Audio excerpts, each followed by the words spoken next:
Assalamualaikum warahmatullahi wabarakatuh. Kembali lagi bersama dengan saya, Bu Nurul.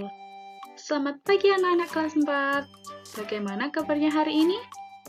Semoga kalian tetap sehat selalu dan selalu dalam lindungan Allah Subhanahu wa Ta'ala. Sebelum kita memulai pelajaran, marilah kita berdoa terlebih dahulu dengan membaca Bismillahirrahmanirrahim. Bismillahirrahmanirrahim. Semoga apa yang kita pelajari hari ini bisa bermanfaat buat kedepannya nanti. Bagaimana? Sudah siap belajar hari ini? Hari ini kita akan belajar tentang tema 1, subtema 2. Materinya apa?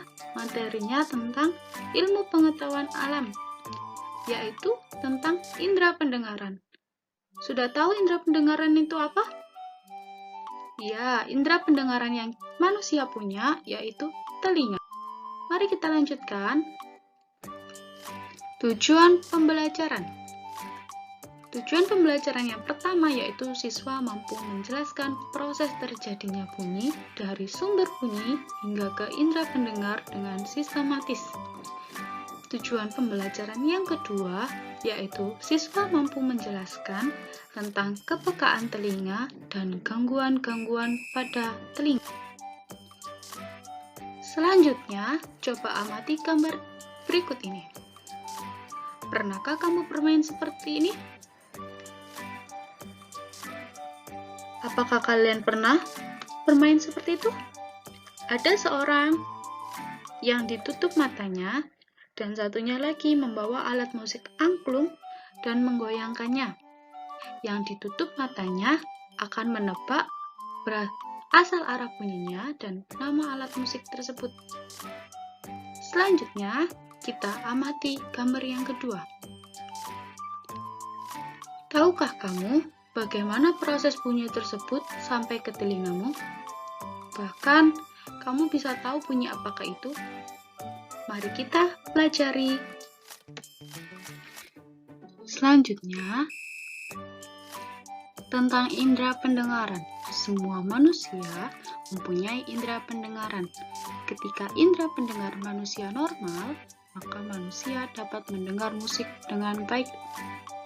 Indera pendengaran merupakan salah satu indera manusia yang berfungsi untuk mengenali berbagai macam bunyi dan menentukan lokasi sumber bunyi.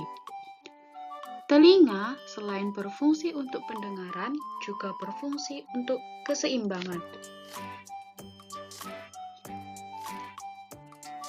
Hari ini, pelajaran pertama kita yaitu tentang bagian-bagian telinga. Coba amati gambar telinga berikut ini. Oke, sudah diamati semuanya? Kalau sudah, mari kita lanjut. Bagian telinga terbagi menjadi 3 bagian, yaitu telinga bagian luar, telinga bagian tengah, dan telinga bagian dalam. Apakah kalian sudah mengetahui mana saja yang termasuk bagian luar, bagian tengah, dan bagian dalam? Oke, mari kita pelajari bersama hari ini ya. Yang ibu beri kotak paling kiri di gambar itu termasuk telinga bagian luar. Dan yang ibu beri kotak kecil di tengah itu termasuk telinga bagian tengah. Dan yang paling kanan pada gambar itu termasuk telinga bagian dalam. Setelah sebelumnya kita mengetahui bagian-bagian telinga, hari ini selanjutnya kita akan belajar tentang fungsi telinga bagian luar. Amati gambar terlebih dahulu ya. Bagaimana? Sudah diamati? Oke. Telinga luar berfungsi menangkap perangsang getaran bunyi atau bunyi dari luar. Telinga luar terdiri dari daun telinga atau pinna auricularis dan saluran telinga, canalis auditorius externus. Yang ibu beri tanda panah itu termasuk daun telinga Daun telinga tersusun dari tulang rawan, elastin, dan kulit. Daun telinga berfungsi menangkap getaran bunyi. Selanjutnya, yang Ibu kasih tanda panah kira-kira apa? Iya, benar. Tanda panah yang kedua yaitu saluran telinga. Saluran telinga berfungsi meneruskan bunyi ke gendang telinga atau ke telinga dalam. Pada saluran telinga terdapat rambut halus yang berfungsi untuk melindungi lorong telinga dari kotoran, debu, dan serangga. Selanjutnya, kita belajar tentang telinga bagian tengah. Coba amati gambar berikut ini.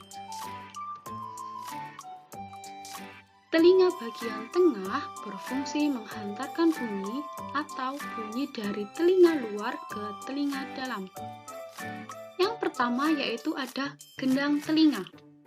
Bisa dilihat pada gambar tersebut, gendang telinga yaitu yang berwarna putih tersebut. Fungsinya untuk apa? Gendang telinga berfungsi untuk menerima getaran bunyi yang ditangkap daun telinga. Selanjutnya, yaitu saluran eustasius. Saluran eustasius berfungsi untuk menjaga tekanan udara di dalam rongga telinga dan tekanan udara di luar agar selalu sama. Saluran eustasius menghubungkan telinga bagian tengah dengan hidung dan tenggorokan. Selanjutnya, yaitu ada tulang martil, tulang landasan, dan tulang sanggurdi yang disebut dengan tulang-tulang pendengaran. Berfungsi untuk menghantarkan getaran dari gendang telinga ke telinga bagian dalam atau ke rumah siput. Tulang-tulang pendengaran diantaranya yaitu tulang martil atau malleus, tulang landasan atau incus, dan tulang sanggurdi atau stapes. Selanjutnya, fungsi telinga bagian dalam. Coba amati gambar telinga bagian dalam berikut ini. Bagaimana? Sudah diamati semuanya? Telinga dalam berfungsi menerima getaran bunyi yang dihantarkan oleh telinga tengah. Telinga dalam terdiri atas saluran setengah lingkaran, rumah siput atau yang disebut koklea, dan saraf-saraf pendengaran. Fungsi yang pertama, saluran setengah lingkaran berfungsi sebagai alat keseimbangan tubuh. Yang kedua yaitu tingkap oval dan tingkap bundar. Tingkap oval berfungsi sebagai pembatas antara telinga tengah dengan telinga dalam untuk meneruskan getaran suara dari tulang sanggurdi menuju ke rumah siput. Sedangkan tingkap bundar berfungsi sebagai pintu masuk getaran suara menuju ke rumah siput. Selanjutnya yaitu saraf pendengaran. Saraf-saraf pendengaran berfungsi menyampaikan bunyi ke pusat saraf atau ke otak. Selanjutnya yaitu rumah siput atau koklea. Fungsinya menerima dan meneruskan getaran bunyi ke saraf pendengaran. Di dalam rumah siput terdapat organ korti yang berfungsi untuk mengubah getaran mekanik gelombang bunyi menjadi impuls yang akan dihantarkan ke pusat pendengaran. Setelah kita belajar tentang fungsi masing-masing bagian telinga, selanjutnya kita belajar tentang cara kerja telinga. Cara kerja telinga yang pertama yaitu gelombang bunyi dari luar diterima oleh daun telinga. Bunyi yang ditangkap oleh daun telinga akan masuk ke lubang dan saluran telinga. Setelah dari lubang dan saluran telinga, bunyi akan diteruskan ke gendang telinga. Gelombang bunyi tersebut menggetarkan gendang telinga. Getaran gendang telinga membuat tulang-tulang pendengaran juga ikut bergetar.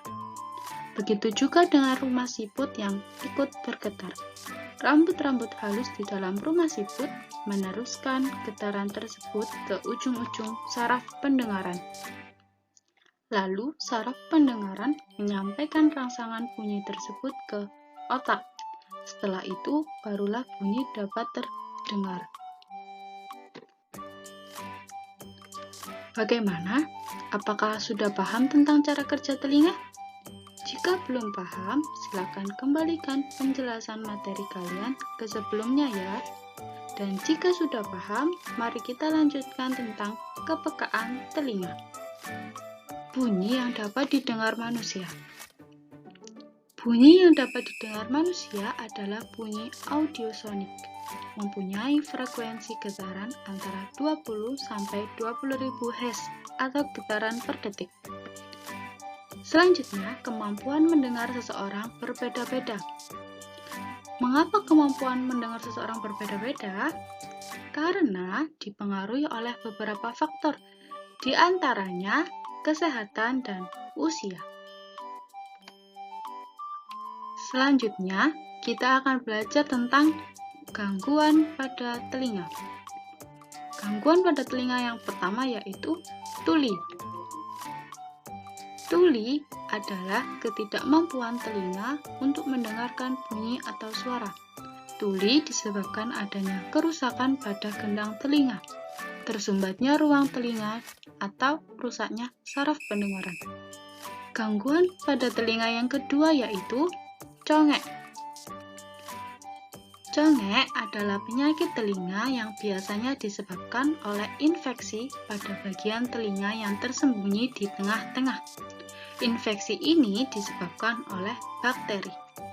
Gangguan yang ketiga yaitu telinga berdenging. Telinga berdenging ditandai dengan sensasi berdenging pada telinga yang dapat berlangsung dalam waktu singkat atau lama. Gangguan telinga ini bisa disebabkan oleh banyak hal, antara lain gangguan pada sel saraf di telinga, penuaan, dan penyumbatan kotoran di telinga. Materi kita yang terakhir yaitu tentang cara perawatan telinga. Yang pertama yaitu dengan membiasakan agar telinga selalu dalam keadaan kering. Yang kedua yaitu menghindarkan telinga dari benturan benda keras. Cara yang ketiga yaitu dengan melindungi telinga dari suara keras atau suara bising. Cara yang keempat yaitu dengan melakukan pemeriksaan telinga rutin ke dokter.